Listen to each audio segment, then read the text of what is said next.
Syukur akan segala kemurahan dan anugerah-Mu. Sekarang tiba waktunya untuk kami mendengar akan segala firman-Mu, Tuhan.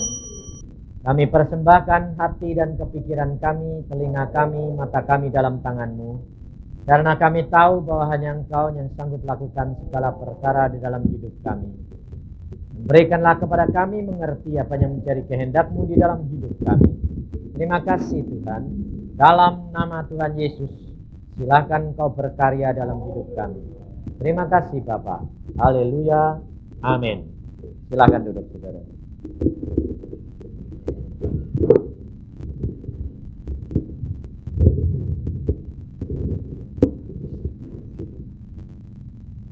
Saudara-saudara yang kasih dalam Tuhan, kita sudah memuji-muji nama Tuhan. Kita sudah mendengar akan segala kesaksian-kesaksian. Kita orang-orang Kristen, saudara, kerap kali kita ini hanya menjadi pendengar-pendengar dan orang-orang yang hanya beribadah. Kerap kali kita ini kalau sudah mempunyai KTP menjadi orang Kristen dan kemudian dibaptiskan dan kemudian rajin pergi ke gereja, rasa-rasanya sudah cukup. Rasa-rasanya sudah membayar, menggenapi syarat agama. Padahal kekristenan itu bukan sekedar agama, saudara. Saya selalu tekankan, kekristenan itu bukan sekedar agama. Kekristenan itu adalah pengalaman pribadi dengan Yesus. Sebab, kalau kekristenan itu cuma sekedar pergi ke gereja, punya KTP, belum tentu, saudara. Kenapa? Nah, saya katakan, karena Tuhan Yesus berkata di dalam Lukas pasal yang ke-6, kita akan belajar pada malam hari ini di dalam Lukas pasal yang ke-6 ayat 46 sampai dengan ayat yang ke-49.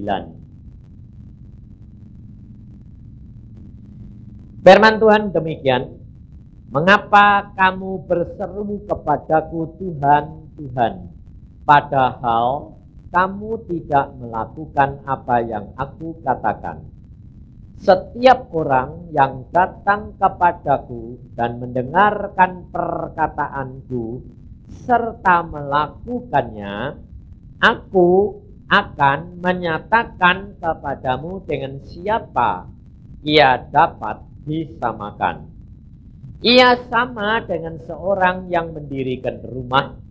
Orang itu menggali dalam-dalam dan meletakkan dasarnya di atas batu. Ketika datang air bah dan banjir melanda rumah itu tidak dapat digoyahkan. Karena rumah itu kokoh dibangun, akan tetapi barang siapa mendengar perkataanku, tetapi tidak melakukannya, ia sama dengan seorang yang mendirikan rumah di atas tanah tanpa dasar. Ketika banjir melandanya, rumah itu segera rubuh dan hebatlah kerusakannya. Di sini Tuhan Yesus mengatakan jelas sekali saudara, bahwa saudara dan saya ini harus menjadi seorang Kristen, pengikut Yesus, yang mendengar tetapi juga melakukan. Kalau saudara cuma mendengar tidak melakukan, saudara tidak akan dapat menjadi orang Kristen yang benar. Kalau saya tidak mengenal akan Allah Yesus Kristus Tuhanku yang sungguh, saya tidak mau menjadi seorang penginjil. Kenapa? Enak jadi dokter. Sebab saya itu seorang di pemerintahan, saya seorang direktur. Dan direktur sekolah perawat gigi. Saya seorang dokter gigi. Sudah praktek 15 tahun, sudah tugas di Irian Barat 4 tahun. Pulang-pulang diberi jasa sama pemerintah. Diangkat jadi direktur. Tetapi pada waktu tahun 80 Tuhan berkata, tinggalkan semuanya. Saya bilang, oke, tinggal. Sekarang jadi penginjil. Saya tidak praktek lagi. Tidak jadi direktur lagi. Bayangin saudara.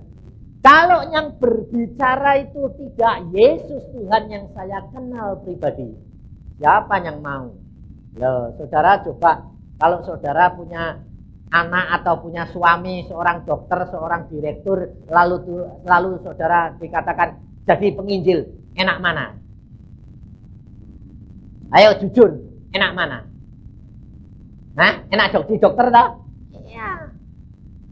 Karena saudara berpikir secara daging. Kalau jadi dokter kan jadi direktur lagi, dihargai. Ibu-ibunya kalau pergi mana? Bu dokter, wah, rasanya itu bangga, betul nggak? Ya dah. Lalu pergi kemana-mana mesti disambut. Disambutnya kenapa? Sebabnya apa? Kalau ketemu dokter, kalau baik, nanti kalau butuh apa-apa cepat dilayani.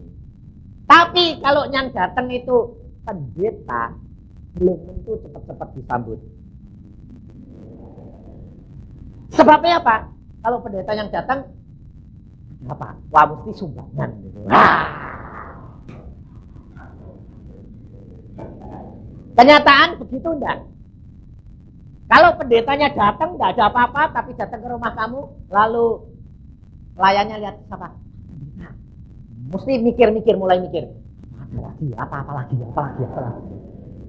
Tapi kalau saudara sedang kesulitan di dalam anakmu sakit, yang dicari siapa? Pendeta. Kalau kesusahan, ribut, suami istri mau cerai, yang dicari siapa? Pendeta. Pendeta itu memang tong sampah. Tapi kalau punya untung banyak, yang dicari siapa? Restoran. Pernah kalau saudara untung banyak lalu berkata, aku ingat dulu aku susah diberdoai pendeta. Untung saya sekarang banyak, pendeta tak kasih bagian. Tidak pernah. Ya pendeta ya. Pendetanya manggut-manggut. Iya memang. Ini kenyataan, betul enggak? Saudara tahu. Kalau saya memperhatikan pendeta-pendeta, saya tidak mau jadi hamba Tuhan. Kenapa? Pendeta-pendeta itu hidupnya kerap puasa. Tahu toh kerap puasa? Karena berhasil entek. Karena berasnya habis. Ya, lalu dia tanyain, Pak Pendeta silakan.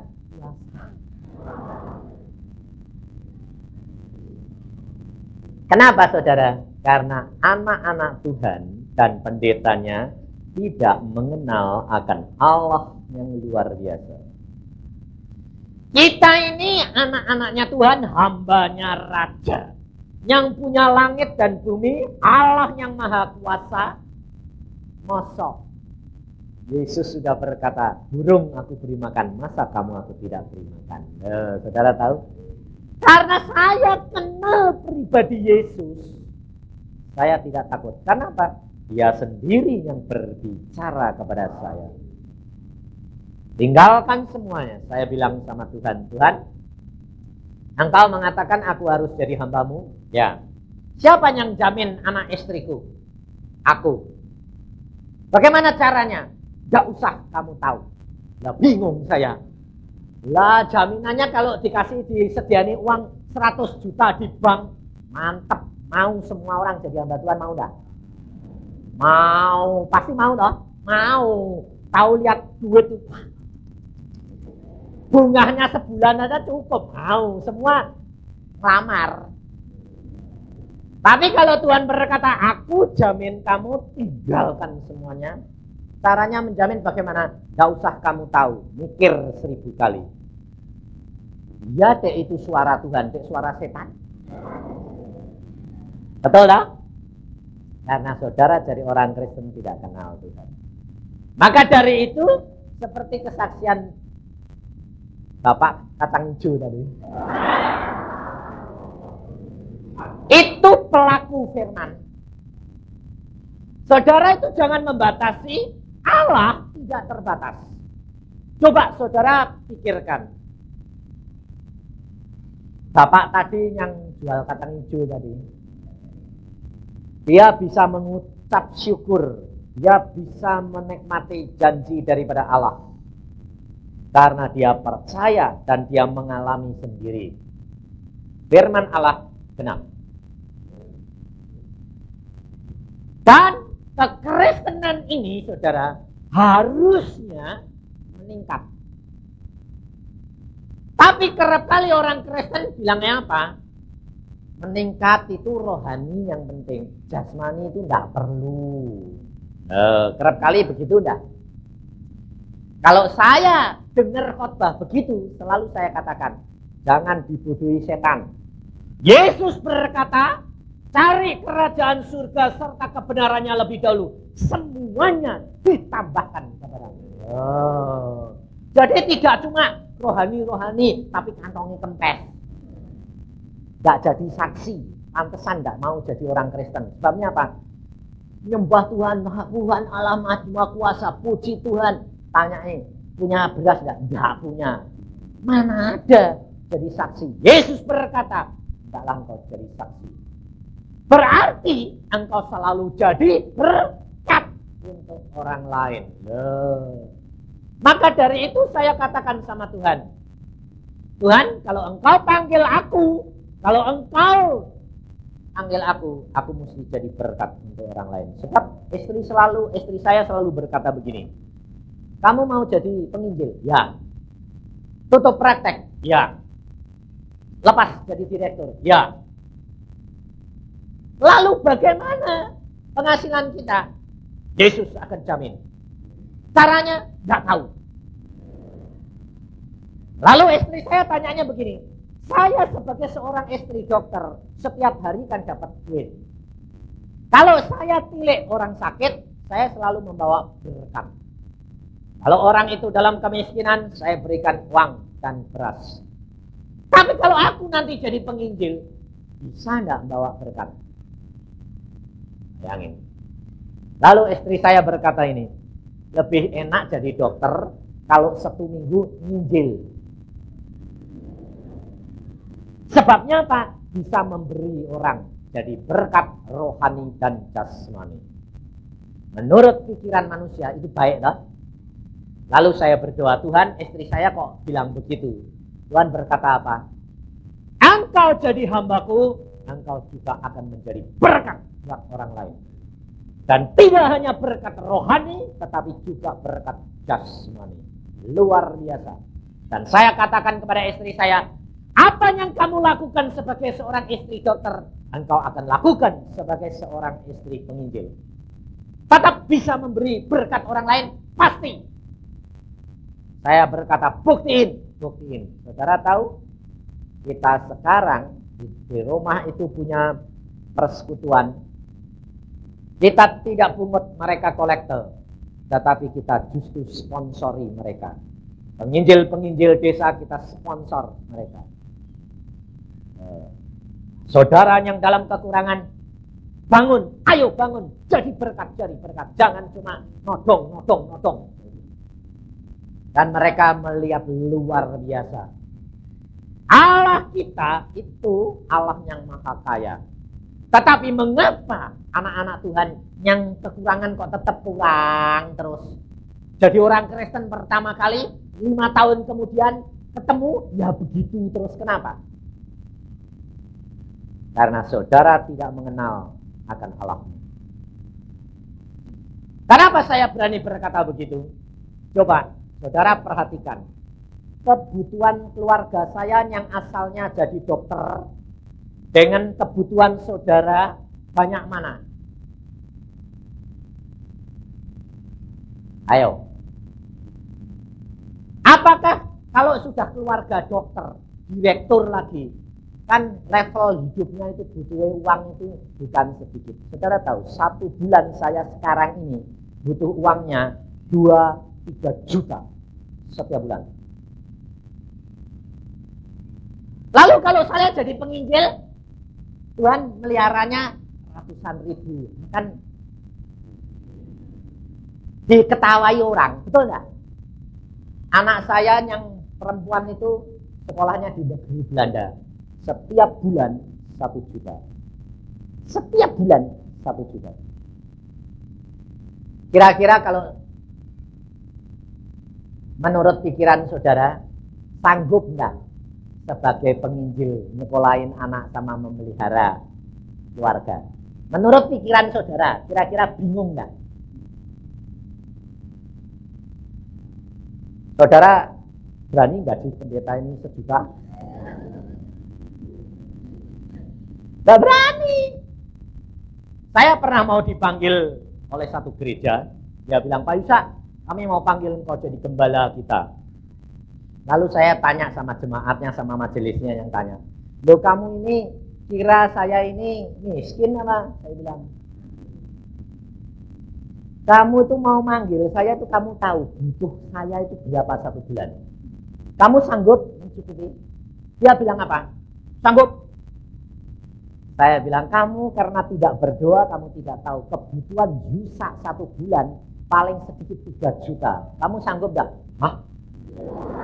Matanya lalu bunder. Hah? Lalu dia bilang, loh buat apa? Uang pendeta, uang hamba Tuhan kok butuh duit banyak.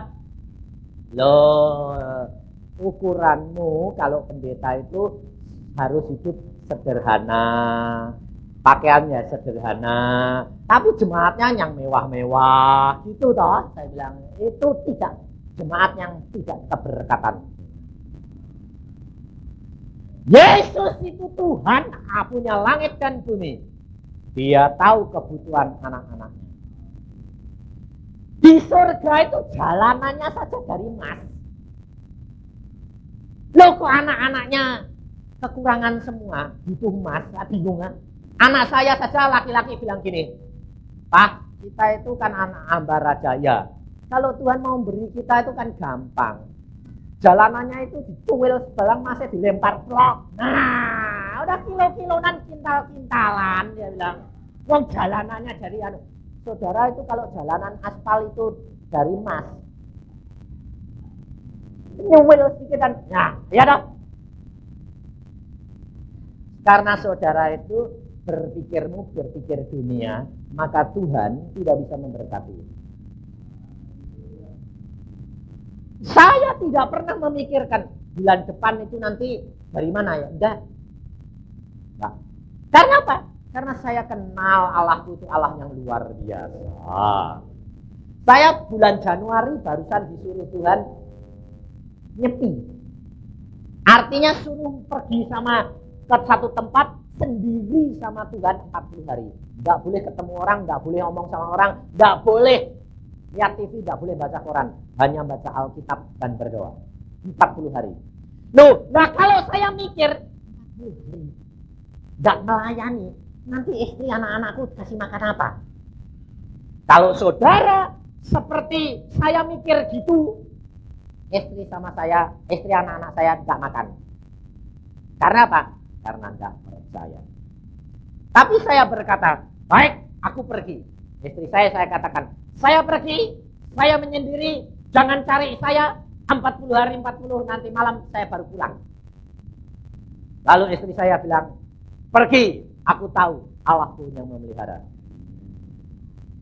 Dan saya pulang, istri saya tanya, kamu tetap dipelihara Tuhan? Tetap. Berapa kamu dipelihara Tuhan? Bulan ini 2,7 juta. Bagaimana? Nggak tahu. Orang ngirim sendiri. Nah, aneh loh. Kalau saudara tidak ngalami, maka saudara tidak percaya. Maka dari itu Yesus sudah berkata, coba perhatikan dalam Alkitab. Elia pada waktu dia mau berjalan 40 hari 40 malam, malaikat datang memberikan makan dan minum. Saudara tahu, kalau manusia tidak mau memberi makan dan minum, digerakkan Allah, malaikat akan disuruh. Saudara percaya enggak? Enggak percaya soalnya. Makanya anak saya selalu berkata, tidak usah takut, Allah Maha Kaya. Kalau perlu, dia bilang, berliannya Allah yang nempel di tembok sentil sama Allah, lari jatuh ke tempat kita, selesai. Cara berpikir itu sederhana dan gampang. Tapi saudara tidak mau menjadi pelaku firman. Maka dari itu saudara rugi. Apa yang saya alami ini sungguh-sungguh terjadi, luar biasa. Saudara tahu kalau saudara lihat ke rumah saya heran-heran. Kenapa? Teman-teman saya dokter saja heran semua. Kenapa? Karena ternyata saya dari seorang penginjil tidak kalah dengan mereka dokter-dokter yang lain. Dan dia berkata, heran saya lihat kamu. Kenapa heran? Kenapa penginjil-penginjil yang lain kok hidupnya Senin Kemis? Kamu kok berkelimpahan? Allah kaya, saya bilang. Allah yang panggil. Kalau Allah saya panggil dari dokter lalu jadi penginjil, lalu saya kalah sama kamu, Allah yang malu, bukan saya. Ya toh? Saya cuma tinggal lapor, bos. Saya kalau manggil Tuhan kerap kali bos saya. Bos, yang malu Anda, bukan saya. Yang dipermalukan engkau, bukan saya. Dan Allah berikan berkelimpahan, luar biasa. Sehingga dokter-dokter berkata, gak masuk akal, gak masuk akal. Itu Allah. Kalau masuk akal, manusia. Hidup kekristenan firman Tuhan berkata apa? Engkau dan saya harus menjadi pelaku firman.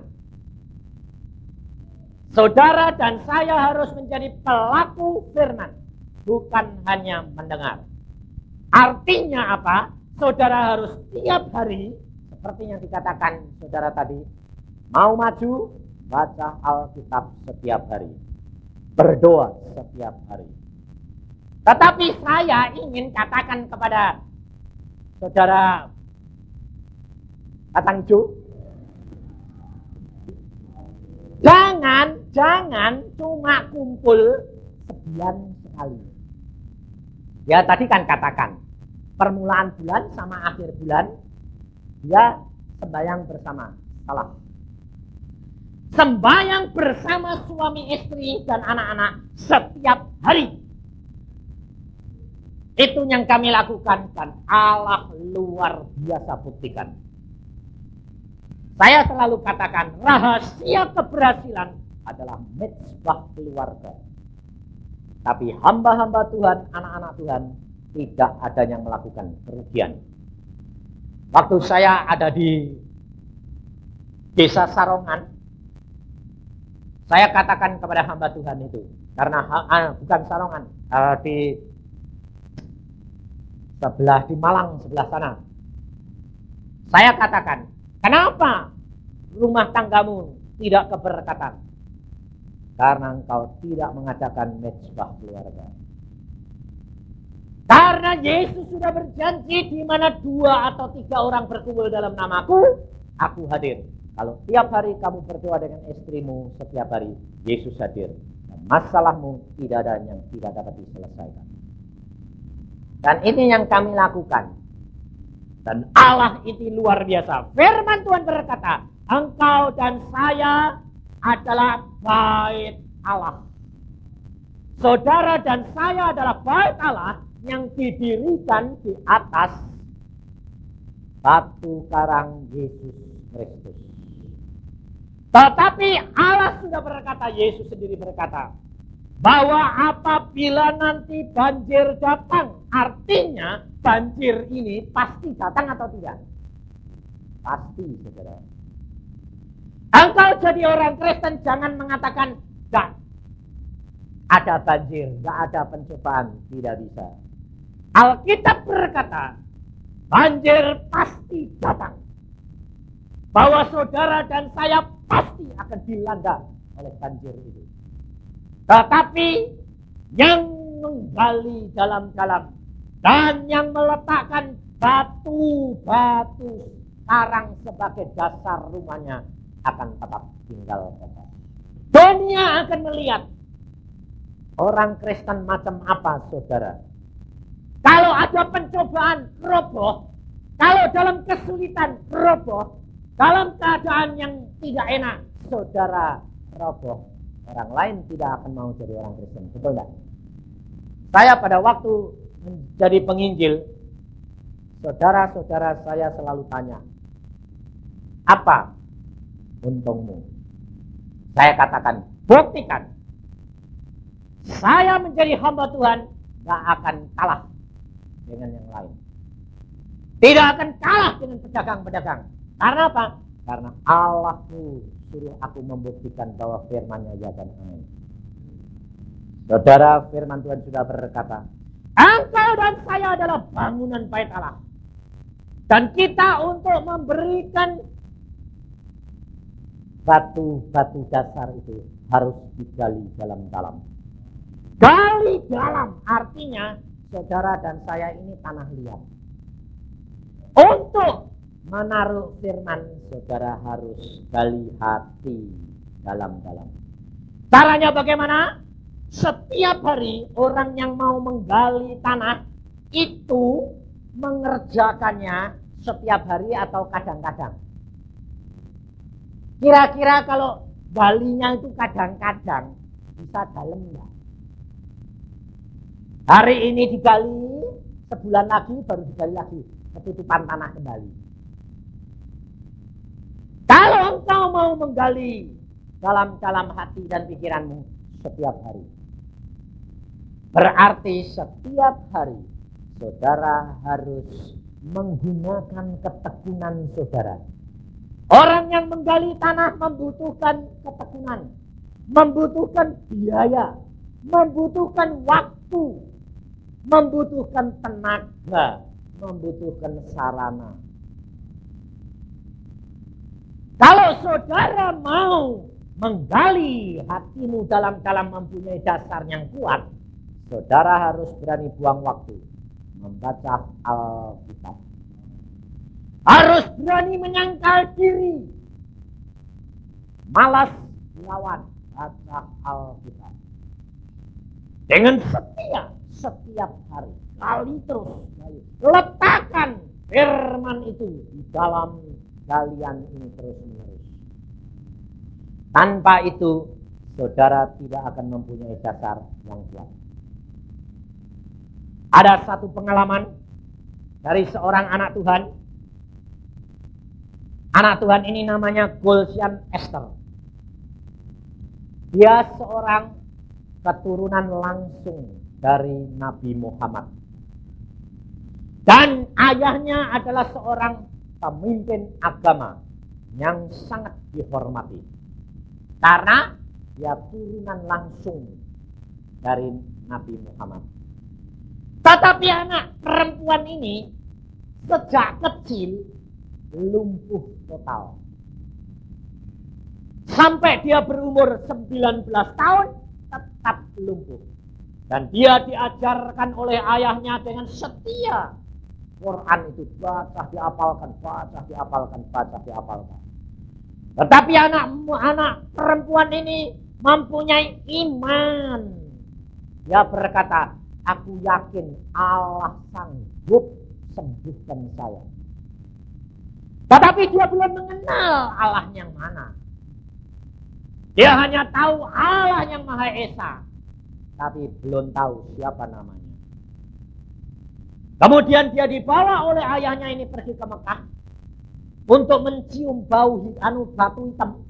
Sebab katanya kalau dapat mencium batu hitam itu kekuatan menjadi berlipat kali ganda.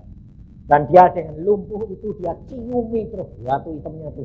Rasanya dia bilang damai, kuat-kuat, tapi kok ya tetap lumpuh. Akhirnya dia pulang ke negaranya dan di sana dia lumpuh, tetap lumpuh. Dia kaya raya luar biasa.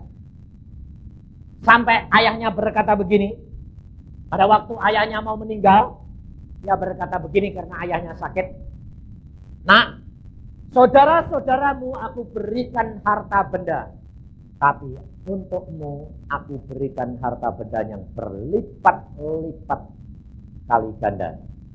Seandainya rumahmu ini engkau mau pelihara pembantu 100, sampai kamu mati pun tidak akan habis. Kira-kira kayanya kayak apa itu?